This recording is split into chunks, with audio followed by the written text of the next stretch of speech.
اسلام اور عقل کا باہمی تعلق ہے. حضرت علی کا قول ہے کہ دین عقل پر ہوتا تو میں پسند کرتا کہ مٹی پاؤں کے نیچے لگتی ہے، مسح اس پر ہوتا. یہ جو ہے نا، یہ سیدنا علی کے قول کو مس کوٹ نہ کریں آپ. یہ ابو داؤد میں حدیث موجود ہے. دیکھیں دین عقل پہ ہے، لیکن دین اصلاً عقل پہ نہیں ہے. یہ اصل وہی ہے، اصول، اصل کہتے ہیں جڑ کو.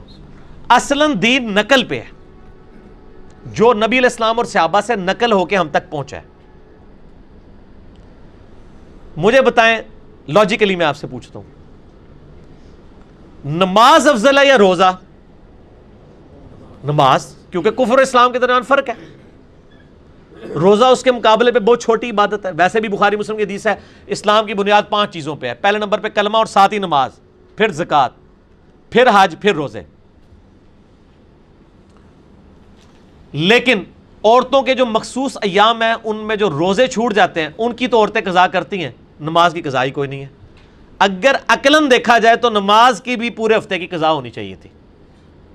گڈ آنسر ہے. یہ میں بتا رہا ہوں کہ دین عقل پہ ہے لیکن نقل کے بعد. کیوں؟ جنید بغدادی کا ایک قول ہے، میں ان کی بزرگی کو کنسیڈر نہیں کر رہا ہوں اس وقت، اچھی بات کسی کی بھی کوٹ کر سکتے ہیں. وہ فرماتے ہیں کہ انسان کی جو حواس کی تکمیل ہے وہ عقل سے ہوتی ہے. یعنی جو آپ کے حواس ہیں ان کو آپ اپنی عقل کے ذریعے کنٹرول کرتے ہیں، اپنی عقل یوز کرتے ہیں کہ میں نے یہ کام کرنا ہے، یہ نہیں کرنا. عقل سے استعمال کرتے ہیں نا. پاگل آدمی تو کچھ بھی کر لیتا ہے، اس کو یہ بھی نہیں پتا چلتا کپڑے کہاں پہ اتار دیتا ہے. وہ کہتے ہیں کہ حواس کی تکمیل عقل سے ہوتی ہے اور عقل کی تکمیل وحی سے ہوتی ہے. عقل کو کامل وحی کرتی ہے. کئی چیزیں ایسی ہیں جو وحی نے ہمیں بتانی ہے.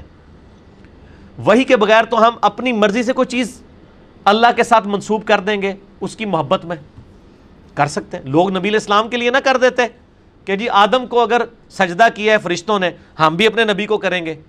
عقلاً تو یہ فارمولہ ٹھیک ہے لیکن نقلاً غلط ہے. نقل میں منع کر دیا گیا، وہ اگلی امتوں کے لیے تھا.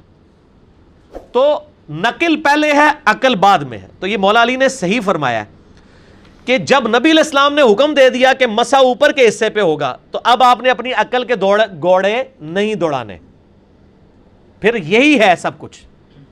ٹھیک ہو گیا جی. اسی طریقے سے ایک اور مثال بھی دی جاتی ہے. امام جعفر صادق نے امام حنیفہ سے یہ بات کی تھی، ان کو سمجھاتے ہوئے کہ تم عقل کو بعد میں دیکھا کرو، پہلے نقل دیکھا کرو. ایک تو مثال انہوں نے یہ والی دی روزوں والی، اور یہ دوسری انہوں نے کہا کہ پیشاب زیادہ ناپاک ہے یا منی؟ پیشاب، کیونکہ منی تو انبیاء کی پیدائش کا ذریعہ بھی ہے. وہ کہتے ہیں لیکن دیکھو پیشاب جسم سے نکلے تو صرف استنجا کرنا پڑتا ہے، منی نکلے تو غسل بھی کرنا پڑتا ہے. اگر عقل پہ جائیں تو پیشاب کے بعد تو 2 دفعہ غسل کرنا چاہیے تھا، وہ زیادہ نٹس ہے. ایک اور پھکی، یار امام بھی پھکیاں دیا کرتے تھے.